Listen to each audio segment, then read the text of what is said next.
Good morning. It's turned out nice again. How's it going, guys? You all right? Well, actually, if you're in the UK, it's the afternoon right now. Where I am, I'm in New York City, in Marko. It's just after 9 o'clock in the morning. Listen, right? So I came over to America to see my best friend, Smooth. He lives upstate New York, right? In a town, city called Syracuse. And obviously you fly into like JFK if you're coming from England or Madrid or whatever if you're coming to this state, right? So you can't come to New York State without coming to the city for a few days, especially if you want a beer, you know what I'm saying? Now, my most favouriteest pub in the world is called The Perfect Pint. Google it, Perfect Pint, Times Square, because there's two, I believe, right?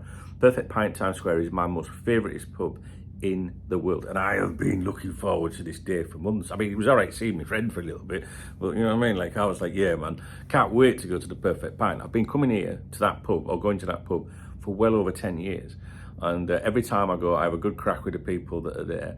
And one of the times they were there, they just said, we've just spoke to the manager and we've decided that it's going to be easier to hook up a drip and just put the magnets into your arm, Duncan, because you're drinking a bit too fast, like, you know what I mean? So, and I don't usually drink cider these days because I try to be a good boy, cut the sugar out and that, but nah, fuck that, I'm all over that today, guys. Now, to make things even more, like, amazing, all right, this accommodation I'm in, I wasn't originally supposed to stay here. I changed my plans. And this place was like, it came up as in Times Square. I thought, well, that's where I want to be, right? But I didn't really know anything about this hotel or its location other than it was just generically in Times Square, right? So when I checked in last night, there's two entrances and exits on each side of the building, right? Into different streets or blocks, whatever you want to call them. So I walked through one to check in, checked in, put my stuff in my room and that. And I saw the other entrance exit and I thought, oh, I'll just stick me, I'll stick my head out there, see what's going on, have a nosy out there. Opened that door, went outside, what's opposite? The Perfect Pint Pub. The Perfect Pint Pub is bang opposite where I'm staying, so tonight's going to be perfect when I finish there. Finally, one more thing. One of my Cop Talk VIP members is coming to meet me today, so I am really, really excited about that. It's a big deal meeting people that support my content, and not only that, he's not local, he's coming in from Texas. He flew in last night because when he originally knew I was coming to the States, he was like, will you be down in Texas? I was like, no. You know what I mean? It's not Challenge Annika, you know what I mean? I'm not like, I'm going all like doing a tour of America, I'm just coming to see my friend. And he said, well, I'll tell you what then. He says, do you fancy, meeting up in New York City? I was like, well, I will be in the city, that is for sure, because I'm off to the Perfect Pint Pub. So he's coming. He got here last night, so he's coming out with me today. So I'm mega, mega, mega excited about that. Now, I know it's a long introduction to the video. I don't care if you're one of these casual viewers that's going, I don't care what you think. I'm talking to my peoples, and I haven't spoke to them for a while because I'm away. You know what I'm saying? So, anyway, I hope you're all okay. I do plan to do Saturday night streaming this Saturday when I get back. I get back into Madrid, all being well, on Thursday. So I'm thinking we could do it Saturday. However, I need you to tell me in the comment section, if you're one of the usual people that come along for a beer and a laugh and a giggle, if you're available, because I do believe the rugby's on, right? I don't follow rugby, but I know it's on. And if it's going to be quiet, there's no point in me doing it, because I like it to have, good time and stuff like that. So let me know if you think the rugby will affect things. Because when the rugby's on, or the boxing, for example, sometimes it can affect things. And obviously, can the mood of how Liverpool have played that day. And we'll talk about that nearer the time. So I am planning on doing that. I hope you're all okay. It's not been a vacation, if you like. I just come to see my friend, and his family, and they've really looked after me and that, and it's been really, really good. But I'm missing home and I want to get home, but first I'm off to the Perfect Pint Pub, so I'll be smashed tonight. Anyway, so I wanted to talk to you about Boy George, the Liverpool sporting director. Now, you will know, before I came away on this little jolly, that I told you that I'd had some information given to me that there would be a statement or something would come out to do with Boy George, and that you should keep an eye out for it. That's what I basically said to you.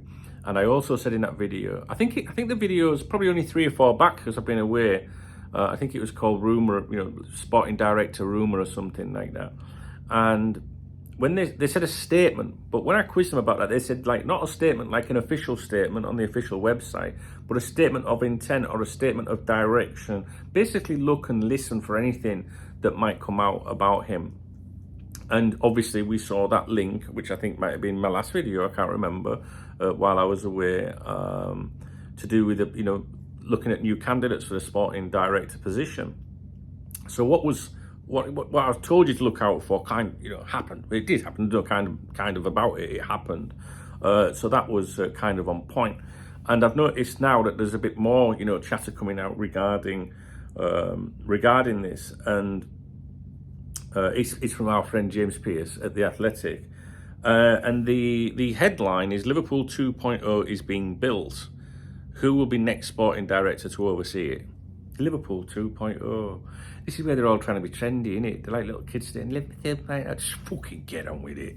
Right, anyway, it's a massive article which I can't read to you, but this article is is bigging up George, right? It's bigging him up because we've discussed this, haven't we, many times before in previous videos, like what will be, when the window closes, what will we see? Will we see positive articles about him? Will we see people trying to suggest he didn't do good, that kind of thing? My view now is that Liverpool don't want him, right? And that's why you're seeing, claims of approaches for other sporting directors. And this article bigs him up, makes him sound amazing, I think. But the reality is, if he really was as good as whatever has been suggested in this article, then we wouldn't be linked with new sporting directors. I'm not knocking Boy George, by the way. I'm just saying that this, to me, is just like a little bit of propaganda, It's like the news came out that Liverpool are looking for a new sporting director, and immediately there's a piece out, from James Pearce, right? Basically saying, oh, but, he's very good, very, very good. So it's kind of like, hey, George, we appreciate what you've done. It's like the club is saying, hey, George, we appreciate what you've done. We are looking for someone else. But you've done a great job, and that James Pearce is conveying that message. That's what I think, you know what I mean? So please don't take this as digging at him. I don't really have an opinion about him at all, to be honest with you. I thought during the summer transfer window that he might get thrown under the bus at one point. But I think despite this article being very positive about him, I think Liverpool are thinking that we need to do something else. So, but I'm not digging at him, right? So we're going to look, when he took over at the start of June, it was a short-term appointment that became the club's third sporting director in just over a year, following the departures of Edwards and Ward. The experienced German executive, who penned a 12-month contract, they keep emphasising this, but there is a get-out clause, right, for both parties, was tempted out of retirement after leaving Wolfsburg in January. That made me chuckle, that. Tempted. Do you know what I mean? Hey, George, you want to come and work for Liverpool? Fucking what? Do you know what I mean?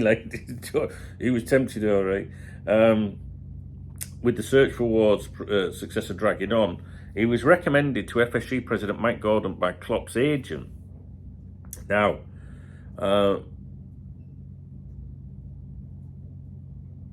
that he remains in the role is a testament to how highly his contribution over the past 4.5 months is valued. I don't believe that. I think that he's still in the role because there's nobody else at the moment. And again, that's not me digging at the guy. It's just an opinion. Do you know what I mean? I don't fall for this kind of writing. That's because he's very good. That's why he's still in the job. No, he's still in the job because there's nobody else at the moment. And I'm not saying he's doing a bad job. Please, you know what I mean? He's been in the director's box at recent home matches, usually sitting with head of recruitment Dave Fallows and chief scout Barry Hunter, with whom he quickly struck up strong working relationships. The owners felt his knowledge, contacts and expertise from the Bundesliga would complement what they had, and so it proved. The owners don't even fucking know how to spell his name. They don't even know who he is. Listen, John Henry could walk through there and walk past him and think he was the bloke that sold the match day programmes. What they're talking about, the owners felt his knowledge, contacts and expertise from the Bundesliga would complement what they had, and so it proved. And so it proved. Again, it's like it's bigging him up. Do you know what I mean? Do you not think so? It's a bit guff, like just gushing in it. Do you know what I mean? All right. Ward State. Oh, we're not talking about Ward and all them lot. Boy George came in for criticism externally, not internally. You notice the point of externally there is to show there was absolutely no criticism from within. In August, when Liverpool missed out on the signings of Mutz, Caicedo and Romeo Lavia, who both joined Chelsea instead, That was not the case internally, given that Liverpool were late entrants into the race for Caicedo and the fee was agreed with Brighton before the player turned them down. As for the failed Lavia bids, he was restricted by the owner's reluctance to go beyond their valuation of the young Belgian midfielder. I don't know. I thought the way that we conducted ourselves around Lavia at the time was not very good, not very professional. I was a bit disrespectful, to be honest with you. Please don't, if you link with the player and you're all excited and you want to sign that player in the summer, it shouldn't change your feelings now if that player is not performing as good. So you shouldn't now go, oh yeah, but it doesn't matter. If you were critical back then, you should be critical now. You shouldn't just go like, oh, well, we missed out, but it was good. Do you know what I mean, guys? You probably won't know what I mean by that. So, but again, the Caicedo situation was very strange, very bizarre. I personally think that, when we heard that John Henry had, allegedly hit the roof and had conference calls and came over, I do think that was like big for Caicedo because we want this Salah money, There's a good chance that we're going to sell Salah, and this will show the fact. You know what I mean? I think it was just a massive. I do think that they wanted to sign him. I don't believe it was bluff, but I do think it was linked to the Mo Salah situation.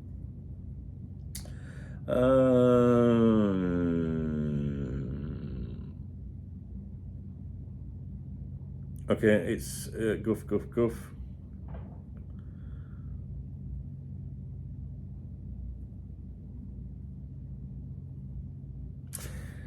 So he basically concludes this piece by saying that as he's under contract until the end of the season, Liverpool intend to consider their options over the coming months. Why? You just told us he's fucking brilliant.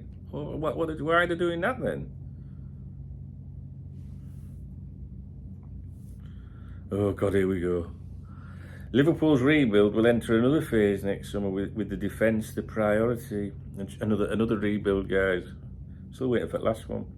Joel Matip will be out of contract and fellow centre-back Virgil van Dijk will be 33 and down to the final year of his deal. Oh, I don't like the thought of Virgil going, do you? There is the daunting prospect of having to replace Salah if a team from the Saudi Pro League returns. If a team returns, he's off to fucking Saudi. Return with another huge offer when he has 12 months left on his contract. Schmatke has proved to be a decent short-term appointment. Liverpool emerged from the summer much stronger than they went into it. Now it'll be intriguing to see where Liverpool turn and what kind of authority the next sporting director is granted. Are Liverpool really stronger than they were before? I don't know. Anyway, I just wanted to have a little waffle with you about stuff like that, you know what I'm saying? I don't know, what's your... I mean, like, you see, to me, you might just look at that article and think that's just a journalist just writing an article about the situation. I don't. I actually believe that there's more to it. I genuinely, it's not like that with everything, but I do think, and I'm looking at my phone on the bed over there. Do you want to see how scruffy my room is? The laptop's on the bed. It's not on the bed for that reason. I was laid on the bed updating the members website, if you must know. No, it's not like that with everything, but I do think that it all falls into place with what I said before I came on this jolly. You're going to see some stuff about George soon. There will be a statement of intent or direction as to what the club are going to do. And then I make that video about that. I'm here in the US, and then it comes out that Liverpool are looking at new sporting director. So when I heard that, I was like, whoa, when I fired up the phone, the video, if you remember, I think I was outside the criminal courthouse in Syracuse. I wasn't in trouble. I was watching a couple of trials there, and then now we've got the yeah, but he's all right, he's done good, coming from James Pearce. It's just kind of like, I don't know, maybe you guys don't see it like I do. Anyway, so that's it. That's all I've got to talk to you at the moment. I do actually think I timed this trip to perfection, really, with the international break. There's been absolutely nothing to talk about.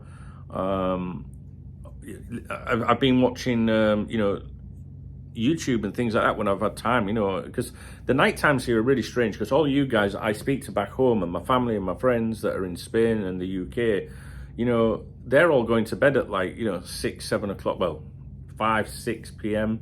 There's a 6-hour time difference with Spain, so 6 p.m. here is midnight there. So that for the rest of the evening, 6, 7, 8, 9, 10, 11, 12 or whatever, I'm kind of on my own, do you know what I mean? So, because everyone that I know that I would normally communicate with is not around. So I've been watching a lot of like YouTube and things like that and listening to podcasts and not by content creators. I can't got time for any shit like that. But just, just interesting things that I wouldn't normally listen to. And nearly all of them are like, I don't know what we're going to talk about. So it's made me feel a bit better because being away, I feel like I'm, like not taking care of my responsibilities. Do you know what I mean? So I do appreciate those of you that support me, that are channel members, VIP members on the main site, my podcast patrons, just basically people that support me and allow me to go away for a little bit. You know what I mean? It's not been a vacation. I've worked every day, but I'm not as as efficient as I like to be. And to be honest with you, I miss being at home and making my videos and talking to you guys and things like that. So today I will go for a few beers. Magnus cider today, definitely. I'll meet that lad. I'm looking forward to meeting him. It's always a pleasure meeting you people, you guys, the people that support my content and everything. It's like a family around here, so I'm really, really looking forward to today. Tomorrow's going to be a write-off, obviously. And then the next day I kind of set off back on my journey home again. So, yeah, I hope you've enjoyed the video. If there's anything that you'd like me to talk about or you think I should be aware of, please leave a comment. The comments that you leave on my videos are exceptionally important to me. Because when I'm like I say in an evening, like when I'm like, when everyone's gone to bed now, I can read the comments, when I'm out and about. I'm going to go for some breakfast in a minute and some coffee. And when I see the comments coming, I can read what you guys are saying, and it gets me through the day, to be honest with you. If you enjoyed the video, please give it a thumbs up. If you want to buy me a coffee in New York City, they're not cheap, then hit the super thanks button. You can read the video description. It's got all my social media links and everything if you want to stay in touch. Because I'm putting like stuff out, like on Instagram at Duncan Alderman. I'm using Twitter at Dunk Knows Best, but I don't really like Twitter now since I lost my main account. And of course, we are on Mastodon, all right? I know it sounds like a sex aid, like a strap-on or something, but Mastodon is a Twitter rival, and there is a Liverpool Football Club server, right, for Liverpool fans. And doesn't mean that it's all about Liverpool. If you want to join Mastodon, it's liverpoolfootballclub.social. Type that into your browser or go to www.dunk.es. We'll take you to my profile on Mastodon. There we go. Have we about done everything? All right. You could see the mess in here. But you know what I have got behind? I've got my Xbox Series X. I brought it with me. And I've managed to connect it to the hotel Wi-Fi. So when you lot are all asleep tonight, I can kick back and do a bit of Call of Duty DMZ. And there's my Liverpool case over here. I don't know if you can see this, but I don't know. Can you see that? I don't know if you can see the LFC markings. Which side is it on? There you go. I'm sure you can see that. Right. Okay. So I'm going. I will. The tripod's a bit loose. You know what I'm saying? All right. Speak to you in a bit, guys. Take care. Thanks for watching. I'm not sure when I'll be back with you, but please do leave a comment. That's very important. That's the most important thing, is leaving a comment. And talk to me about anything. The next game, you know what I mean? Because we want to win that one. Though. I'm not going into that territory yet. All right. Saturday night steaming. Are we doing it or will rugby? Oh, just tell me. Let me know how you're doing anyway, even if you can't be asked to talk about football and there's nothing to talk about. Take care, guys.